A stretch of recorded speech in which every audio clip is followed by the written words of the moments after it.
Hi, I'm Mich Bondesio. Welcome to Creating Cadence, a podcast about what it really takes to work well and live well at a cadence that's more sustainable for us, despite this fast-paced world we live in. I help high-performing founders, creatively minded entrepreneurs, and purpose-driven business owners who want to make an impact without sacrificing their health to burnout. I'm also the author of The Cadence Effect and write more about ways to create cadence over on Substack. Creating Cadence is about reimagining work and challenging outdated approaches, exploring ideas around pace, performance, productivity, creativity, regenerative business, digital well-being, and the future of work. Think of it as your regular dose of insight and inspiration to help you build a meaningful work-life rhythm that's more intentional, more effective, and more sustainable. Whether you're listening on your commute, on a walk, or in between tasks, thanks for tuning in. This is episode 87, the fourth of season 14, published in October 2025. The theme for this season is rewriting the rules of work, because the world of work is changing rapidly, and it's up to us as founders and leaders to shape that change consciously, not just for profit, but for people and planet too.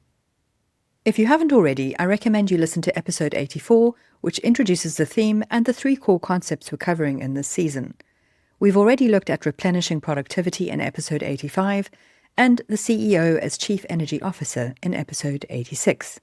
In today's episode, which is the final monologue before we move on to interviews, I'm zooming out to take in the bigger picture, to look at the systems beyond ourselves and what it means to design business for a changing planet, from integrating environmental and social sustainability into your business DNA to making climate action part of your everyday decisions. These are things that you can take action on whether you manage a big team or you operate as a solo founder. But why is this important? Because the future of work isn't just about better outcomes, it's also about stewardship and being better ancestors too. But before we get there, a few quick updates from me. We're all doing our bit for the planet in our own ways, and part of supporting a healthy planet is to ensure that we are healthy inhabitants on that planet too. That includes the choices that we make when it comes to nutrition and things like taking supplements, because there are so many that are filled with ingredients that are no good for us. It's one of the reasons why I choose to take Magic Mind mental performance shots. Yes, they help to improve my energy, focus, and overall well-being, but I also choose this brand because the company has a strong and clear ethical approach to their products that aligns with my values. Magic Mind contains carefully sourced natural adaptogens and nootropics, including things like matcha, lion's mane, turmeric, ashwagandha, L-theanine, and other good stuff, as well as your daily dose of vitamins B, C, and D, but no nasty extras or fillers. The company is also carbon neutral, so their deliveries are earth-friendly. If you want to choose an ethically minded performance-boosting product that is gentler on the planet and on your body, then use my Magic Mind code, which is MICH20, for 20% off Magic Mind productivity shots and 48% off subscriptions. Head to magicmind.com/MICH20 to find out more.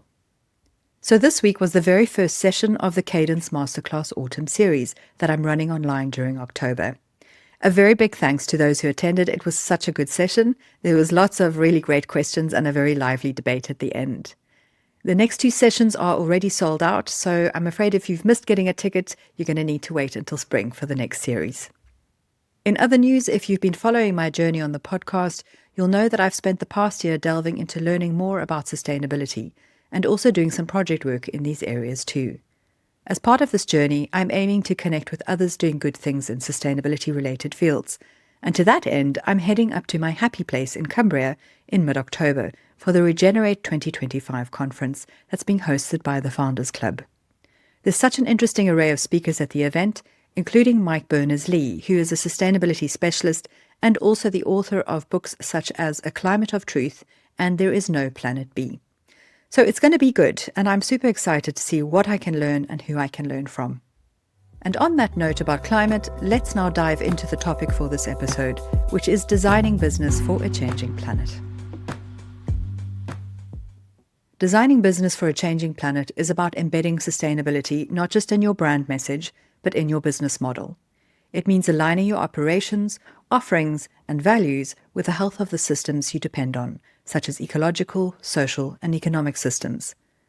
This is not about perfection or performative greenwashing. It's about taking incremental, intentional steps to ensure your business contributes to regeneration rather than extraction. In episode 68 of the Creating Cadence podcast, Why Planet Matters, we looked at how environmental sustainability is no longer a nice-to-have, it's an existential necessity.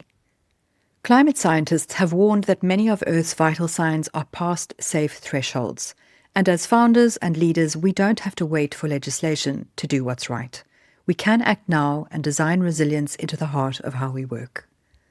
Much like regenerative productivity works in harmony with human energy, regenerative business design works in harmony with the natural world and our social contracts. This includes things like circular economies, ethical supply chains, and low-carbon operations. So let's unpack why this matters, not just for the planet, but also for your bottom line. To be blunt, irrespective of what certain people proclaim, things like the climate crisis, inequality, and resource depletion, to name just a few, are all real. These aren't future risks, they're happening now. The future of business is circular, ethical, and regenerative, and if we don't take these into account, our businesses may not exist at all in our future. I know this can seem daunting, but the good news is you don't have to start big. The smallest changes at the micro-business level can create meaningful ripple effects that help you to then make those bigger changes. Whether you're a leader or a founder of a big or a small business, we as people have power and responsibility, more than we may realize. And it's not all doom and gloom. There are positive implications for designing your business to support a changing planet. Let's look at 3 of them. The first is future-proofing against regulation and risk. Governments around the world are tightening environmental regulations, from the EU's Corporate Sustainability Reporting Directive to the UK's net zero mandates. Businesses that fail to reduce their footprint may face steep compliance costs in the future. But acting early gives you a competitive advantage and de-risks your future operations. The second is that you have the opportunity to attract values-aligned talent and customers. A Nielsen IQ study found that 78% of global consumers are more likely to buy from companies with a clear sustainability commitment. All generations in the workforce are becoming more conscious consumers, but in particular Gen Z and millennials, who are your future team and client base, expect ethical behavior, not just efficiency. So sustainable operations also equals more meaningful and true market alignment. The third implication is our contribution to systemic change and global well-being. Your company doesn't operate in a vacuum. Whether you sell shoes, software, or coaching services, your supply chain, energy use, and community involvement all impact the planet and people. Integrating regenerative principles supports long-term societal health, which in turn supports a healthy business ecosystem. So what does designing for a changing planet look like in practice? It looks like founders who are brave enough to embed responsibility into their strategy, not as an afterthought, but as a foundation. And it's not limited to massive corporations and clothing and apparel brands. Solo founders and SMEs are leading the way in climate-conscious creativity. Whether it's rethinking how we manufacture products, run our digital operations, or treat our suppliers, there are heaps of organizations already leading the way that you can learn from. In past episodes, I've shared many real-world examples. On the product side, these examples have included brands such as Finisterre, Patagonia, Faith in Nature, and Tony's Chocolonely. On the services side, I've interviewed the founders of a range of businesses supporting sustainability in one way or another, such as Molly Hughes of Softly Solutions, Dr. Zoe Detko of Ardea Eco Innovation, Kyle Sue of B Corp, and Celia Gaze of the Wellbeing Farm. And one of my upcoming interviews for this season is with Richard Dixon of Play It Green. There are also many public sector organizations out there supporting this mission. For example, in my region, there's Chamber Low Carbon and also Red Cat, which is an accelerator for low-carbon tech, to name just a few. My point is that there are many companies and support organizations already out there boldly rewriting the rules of sustainable business and helping businesses to redesign their business for a changing planet, and they can provide the inspiration to guide you on your journey. And if you're just starting out, here are 3 things that you can do to help you. The first is to map your impact. Audit your entire business life cycle. Identify areas where your business touches the planet or people, from packaging to data storage. Where do you create waste or carbon, and who do you partner with to help you deal with this? Review areas like packaging, digital tools such as hosting and storage, team travel, commuting, financial providers, and supply chain ethics. Tools like ecology, change climate, or the B Corp impact assessment tool are 3 examples of many tools that can help you map and benchmark your environmental and social impact, and I'll share links to those in the show notes.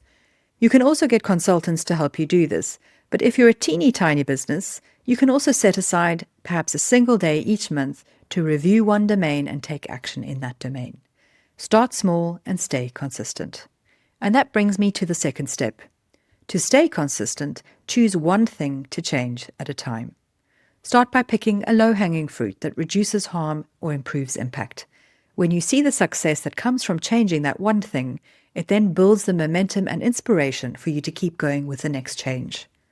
Examples could be switching to a greener energy supplier, moving your website to a green host, reducing plastic use in your shipping, offering a 100% remote work option, or perhaps switching to hybrid or 4-day weeks to help you cut emissions. Where you can't reduce, it's only at that point that you consider offsetting your energy use. Pilot the changes you're making for a designated amount of time, then review and systematize, and document your before and after so that you can track results and then share those learnings with your peers and customers. Which brings me to the third step. Tell the story. Bring your customers and community into the journey. Transparency builds trust, and trust drives growth. So be transparent and honest about your sustainability journey, even the messy parts. Share stories of your suppliers, explain your decisions, admit where you still need to grow. You can use newsletters or blog posts or LinkedIn updates or podcast segments or even your packaging copy to tell your story.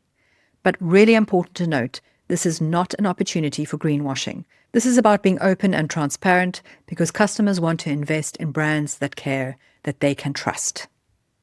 So to conclude, designing business for a changing planet means intentionally integrating environmental and social responsibility into your core operations, not as a marketing tactic, but as a strategic imperative.